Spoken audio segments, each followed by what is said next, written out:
बघायला लागत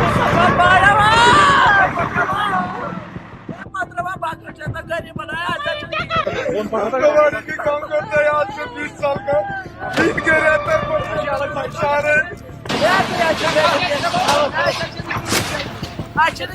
मगर हमें कोई नोटिस कुछ मिल रहा है।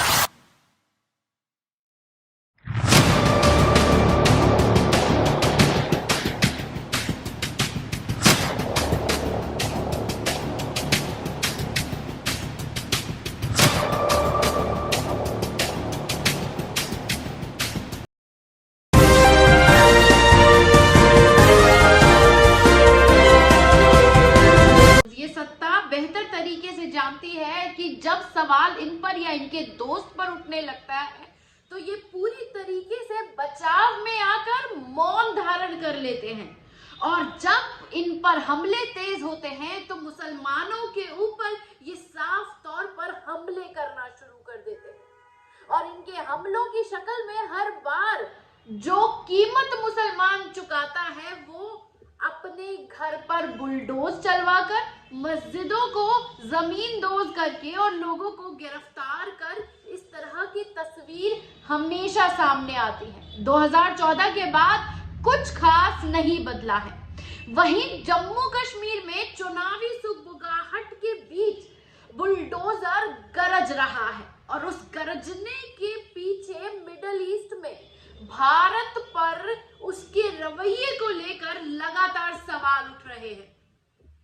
नमस्कार, आदाब, मैं खुशबू अख्तर और आप देख रहे हैं पल पल न्यूज। दोस्तों, ये रोती तस्वीर वो वीडियो आपने देखे जब किसी का घर टूटता है तो इसी तरह से आह निकलती है, इसी तरह से आंसू निकलते हैं। लेकिन मिडिल ईस्ट में तमाम मुल्क भारत के इस रवैये पर सवालिया निशान उठा रहे हैं। सबका ये आरोप है कि इजरायली का जो रवैया है उस रवैये के हिसाब से जम्मू कश्मीर के लोगों को सियासत के नाम पर शिकार बनाया जा रहा है, और मुसलमानों को, वो भी मजलूम मुसलमानों को, उनके घर से बेदखल किया जा रहा है। अतिक्रमण के नाम पर उनको पूरी तरह से जमीन दोज किए जा रहे हैं उनके घर।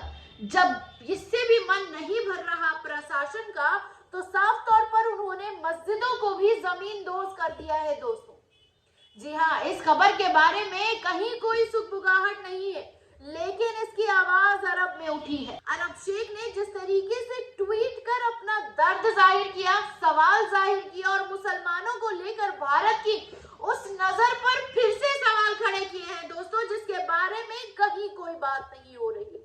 उन्होंने लिखा है कि ये इजरायली तरीके से ह्यूमैनिटी को हार्म करके किस तरीके से कश्मीर में जुल्म ढाया जा रहा है। मोदी गवर्नमेंट क्यों मुसलमानों के घरों को और मस्जिदों को जमीन दोज कर रही है, और उनका ये भी कहना है कि जिस तरह से घरों के साथ साथ मस्जिदों को भी जमीन दोज किया जा रहा है, वहीं कश्मीर में रहने वाले लोगों का ये क्लेम है कि ये पूरी तरह से इलीगल है, और ये पूरी तरह से Muslim government as usual human right organizations और उस तमाम उन चीजों पर किस तरह से तमाम सवालिया निशान है कि मुसलमानों पर होते हमलों को लेकर ये पूरी तस्वीरें हमने इस बार कश्मीर से देखी हैं, लेकिन इस तरह की तस्वीरें लगातार भारत से सामने आ रही हैं। उनका साफ तौर पर यह भी कहना है कि इजरायली स्टाइल में किस तरह से ह्यूमैनिटी को हार्म पहुंचा रही है मोदी सरकार, वो भी कश्मीर के अंदर। और ये लोग तमाम मजलूम हैं, वहां के आम नागरिक हैं, झुग्गी झोपड़ी में रहने वाले।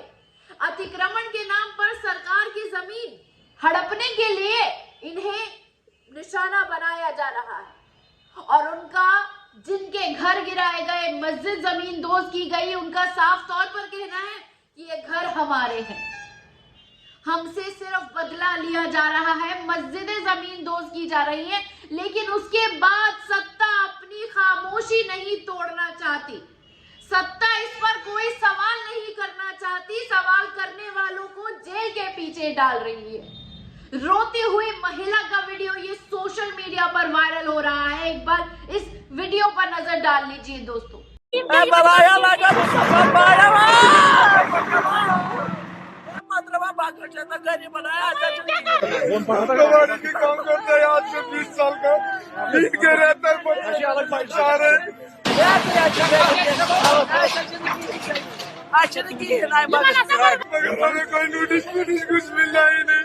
आपने देखा ये वीडियो दोस्तों, किस तरह से जब किसी आम नागरिक और वो भी गरीब जिसकी 2 रोटी के भी लाले होते हैं, वो किस तरह से अपने परिवार के लिए 2 रोटी का पूरी तरीके से मेहनत मशक्कत करके जुगाड़ता है और उस जुगाड़ करने के बाद कई सालों के बाद वो घर बनता है, परिवार बसता है और उस परिवार को उजाड़ने के लिए कश्मीर से आए तमाम लोगों का जो डर है उनके चेहरे पे दिखाई देता है, उनका गुस्सा उनके चेहरे पे दिखाई दे रहा है। वो साफ कहते नजर आ रहे हैं कि सत्ता जो कर रही है वो करते रहे, हमें हमारे अल्लाह पे यकीन है।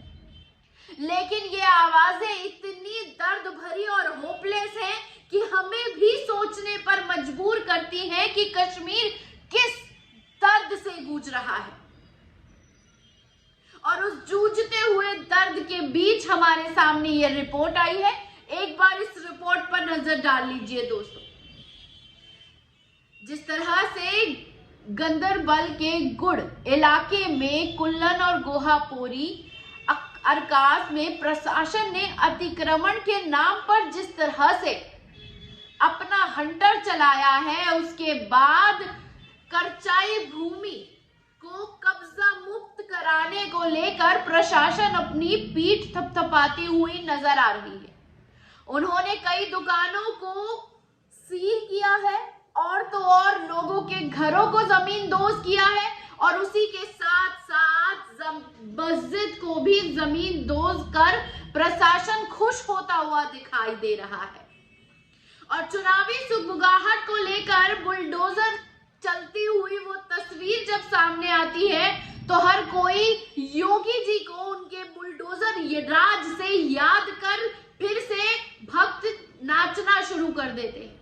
लेकिन जब ये बुलडोजर राज के नाम पर घिनौनी राजनीति में अगर कोई अपना घर पूरी तरह से बर्बाद होते देख रहा है तो इसका हिसाब कौन लेगा? सत्ता एक्शन में कब आएगी?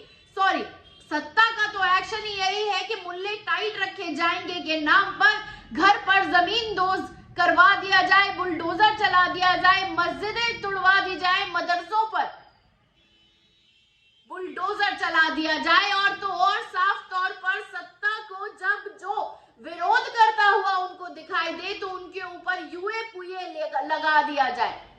लेकिन इन तमाम चीजों की हेडलाइन दोस्तों आपको किसी भी मीडिया चैनल्स में नहीं दिखाई देगी, क्योंकि सत्ता के वो गोद में बैठा गोदी मीडिया इन तमाम मुद्दों को देखना नहीं चाहता और जो दिखा रहे हैं वो सेलिब्रेशन दिखा रहे हैं। यहाँ तक कि आज तक भी इन तमाम चलते हुए बुलडोजर पे खुशियां मनाता हुआ दिखाई दे रहा है और उनके चेहरे से वो खुशी ऐसी दिख रही है जैसे इन्होंने कोई फतह हासिल कर ली हो दोस्तों। लेकिन अरब में लगातार इस नाइंसाफी के खिलाफ नजर उठ रही है, सवाल उठ रहे हैं, ट्वीट हो रहे हैं, सत्ता की नीयत पर सवाल उठ रहे हैं।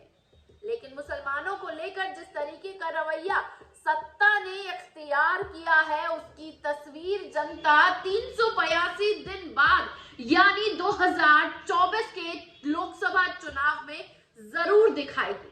कैसी लगी ये रिपोर्ट? कमेंट बॉक्स में आकर अपनी राय देना ना भूलिएगा। शुक्रिया।